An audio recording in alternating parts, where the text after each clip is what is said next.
this is the source code for your selection sort. So in selection sort, these are the points that we are going to cover today. Hello students, so today we will discuss selection sort in data structure. But before that, just answer these questions.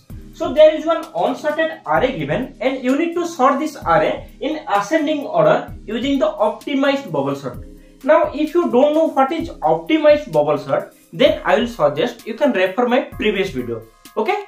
Now let's come to the next question, that is whether selection sort is faster than bubble sort or not. Now to answer this question, you should have a clear idea about what is selection sort, yes or no. So that's why we will discuss this question at the end. Okay. Now let's move to our topic, that is selection sort in data structure, and what are the points that we are going to cover today. Okay. So in selection sort, these are the points that we are going to cover today. So the first one is what is selection sort. Next, how it works, or you can say with the help of one example we will discuss the selection sort technique. Okay.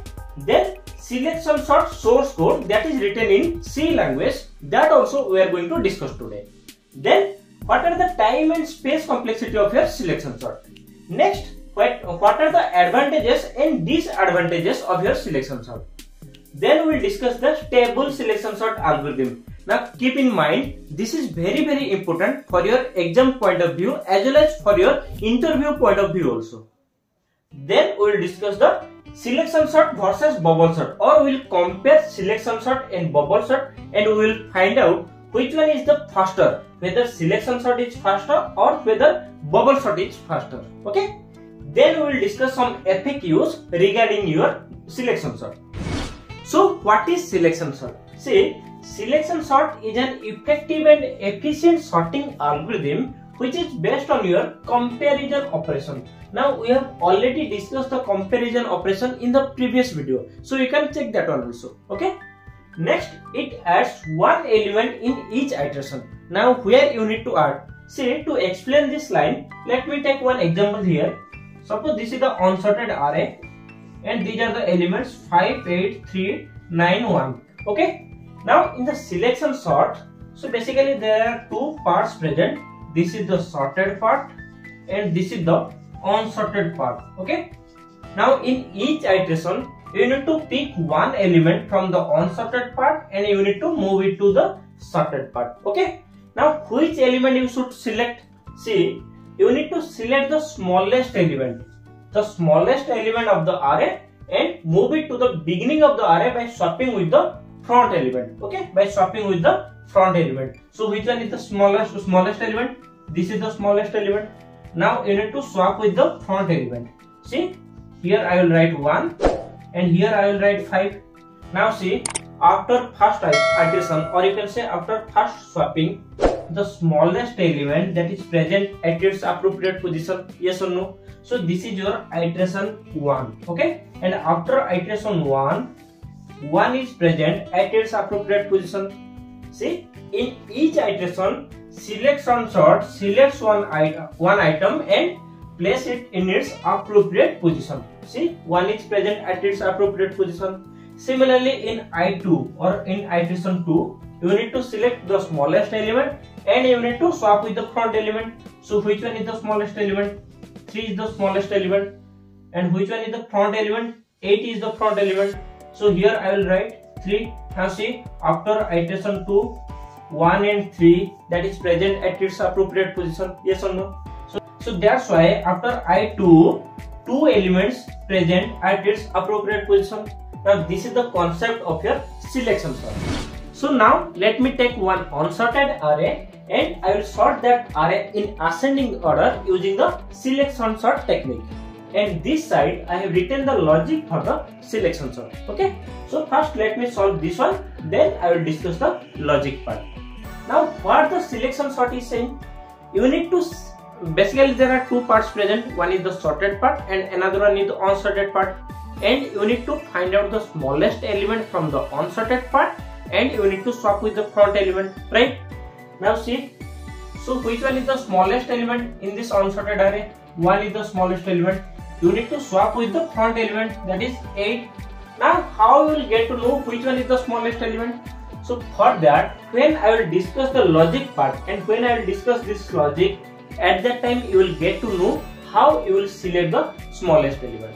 Okay, now let me solve this one. So what I will write here, 1, 5, 10, 9, 3 and 8. Yes or no? Now this is the sorted one. Why? Because the smallest element that is present at its appropriate position. Yes or no? And this is the unsorted part. So this is the sorted part and this is the unsorted part.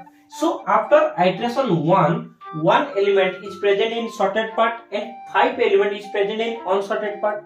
Now here, just for reference, I have attached one screenshot and you can compare, and there I have taken the same example so that it will be easy for you to compare. Okay, now let's move to the second iteration. So what you will do? You will do the same thing. You need to find out the smallest element and you need to swap with the front element. Yes or no? So after swapping 1, 3, 10, 9, 5 and 8. Now this is the iteration number 2 and 2 elements that is present in the sorted part and the rest 4 element that is present in the unsorted part. Now let's come to the iteration number 3. Again you need to select the smallest element, that is 5, and again you need to swap with the front element.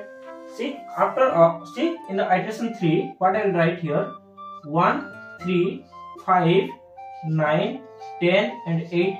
Now this is the sorted part and this is the unsorted part. Yes or no? Now in the iteration 4, so what I will do, I need to select the smallest element and I need to swap with the front element. So 1, 3, 5, 8, 10 and 9. Now this is the sorted one and this is the unsorted part, right? So in iteration 5, I need to select the smallest element and I need to swap with the front element. Now see, 1, 3, 5, 8, 9 and 10. See, only one element left. That means that is by default present at its appropriate position. Yes or no? Now how many number of iterations you need to get the sorted array? Now this is the sorted array, right? This is the sorted array. Now how many number of iterations you need? That is 5 number of iterations. That means if there are n number of elements present, that means you need n minus 1 number of iterations. Yes or no? Now let me discuss the logic part. So here I have taken 2 for loop. One for loop is for the number of iterations and another for loop is finding the smallest element from the unsorted array. So how many number of iterations you need? That is n minus 1, right? That's why here I have written n minus 1. And here I have taken one mean variable, and in the mean variable I have assigned the value of I. So initially the I value is 0. That's why 0 I have assigned to the mean variable. Okay. Then I have taken 2 if conditions. Now let me discuss the logic part. So for that, let me consider the iteration number 1. Now see here. So initially I value is 0. Now 0 less than n minus 1. N value is 6. So 0 less than 5. That means the condition is true. Now if the condition is true, I will enter into the body of the first for loop, right? I will enter into the body of the first for loop. Now inside the first for loop, one mean variable is present, and in the mean variable I will assign the value of I, that is 0. So 0 I will store in the mean variable. Then j is equal to I plus 1. I plus 1 means 1. So 1 less than n. N value is 6. Now again the condition is true. So if the condition is true, I will again enter into the body of the second for loop, right? Now inside the second for loop, if condition is there. So if fj less than f mean. Now what is present in j? That is 0 plus 1, 1. f1. And what is present in f mean? That is I value, that is 0. So in f1, what is present in f1? 5. Now whether 5 less than f0. f0 means 8. So whether 5 less than 8? Yes, that means the condition is true. So if the condition is true, I will update the mean variable value. So what is present in j? That is 1. So here I will update the mean variable value, that is 1. Okay. Then I will increase the j value. Now j value will become 2. So 2 less than. Now the mean value is updated. So what is present? 1. So in a of 2, 10 is present, right? and in F1 5 is present. Now whether 10 less than 5? No. So the condition is false. So what I will do? I will increase the J value. Now the J value is 3. 3 less than mean value. Mean value I have not updated. So still it is present 1. So what is present in F3? F3 that is 9. And what is present in F1? That is 5. So 9 less than 5. No. Condition false. If the condition is false, I will update the J value. Now J value will become 4. 4 less than 1. So in F4, F4 means 3. F4 means 3 in and F1 means 5. Now the condition is true. So if the condition is true, I will update the mean variable. So what is present in J? That is 4. So here I will write 4. Right? Then I will update the J value, or I will increase the J value. Now the J value will become 5. And mean value is updated to 4. So what is present in F5? That is 1. And what is present in F4? That is 3. So whether 1 less than 3? Yes, the condition is true. So if the condition is true, I will update the mean variable value. That is, here I will write 1. Then J value will become 6. So the last value is present here 5. That's why the condition false. So if the condition false, I will exit from the second for loop. Now in the first for loop, another if condition is there. If mean is not equal to I. Now what is present in mean? That is 5. And what is present in I? So I value is still 0. Now 5 is not equal to 0. Yes, the condition is true. If the condition is true, I will enter into the body of the if. And what I will do? I will swap. I will call the swap function, and I will swap the Fi value and the F mean value. Now what is present in F5? That is 0. And what is present in F mean? That is 5. Now F0 means 8. And F5 means 1. Now see, we have done the same thing. This is the lowest value, or this is the smallest value, and we have swapped with the front element. Right? Now this is how the bubble sort code works. Okay. So this is the source code for your selection sort. And when you will compile and run the source code, see here I have taken the same example so that it will be easy for you to understand. Okay. And the number of elements are 8, 5, 10, 9 and 3, 1. And when you will run this source code, you will get the same exact sorted array, the same exact unsorted array, as well as the same swapping elements also. Okay, so you can check here. Now if I will talk about the time complexity, see how many for loops I have taken. That is 2 for loop. One is for number of iteration and another one is for finding the smallest element, or you can say the comparison. I need to compare with every element. That's why your selection sort is based on your comparison operation. So how many for loops are there? 2 for loops. That's why for the first one n, and for the second one n. That's why for average case and worst case, your time complexity will be order of n into n. That is order of n square, right? And in best case time complexity, see your array is already in sorted form. So you need to traverse only one time, and you need to compare with each and every element. So at the end, your mean value and your I value will be same, right? That's why your time complexity will be order of n only. Okay. And if I talk about the space complexity, see I need only one extra space, that is for swapping purpose, because I need a temporary variable. That's why your space complexity will be order of 1. Okay. That is order of 1. Now let me discuss the advantage and disadvantage of your selection sort. See, your selection sort is very simple and easy to understand. Okay. Then it works well for the small dataset. Why? Because see, your time complexity is order of n square for average case and worst case. That's why it works only well for your small dataset. And see, this is the disadvantage also. It does not work well for the large dataset because of your time complexity. Okay. Then it does not preserve the relative order of items with equal keys. That means it is not stable. Now what is the meaning of stable? So to explain this, let me take one example here. So let me write 4, 5, 3, 2, 4 and 1. So there are 2 4s present, and let me to avoid the confusion, let me write here A and B. Okay, A and B. Now see, after applying any type of sorting technique, your output should be like this: 1, 2, 3, 4, 4 and 5. Yes or no? And these 4 should be your A and these 4 should be your B. Okay?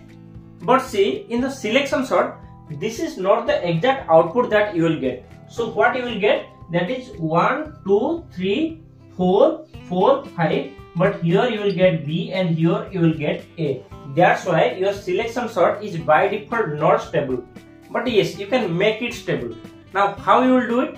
See, what I will do, first I will select the smallest element, then I will place it in the appropriate position and I will not swap. What I will do, I will shift all other elements one step forward. That means what I will write here, so 1, 4A, 5, 3, 2, 4. Then the smallest element one, this one. So I will swap here. Then I will write 1, 2, 4A, then 5, then 3, then 4B. Okay. Then the smallest element, this one, I will swap here. So what I will write? 1, 2, 3, 4A, 5, 4B. Then 4B I will shift here.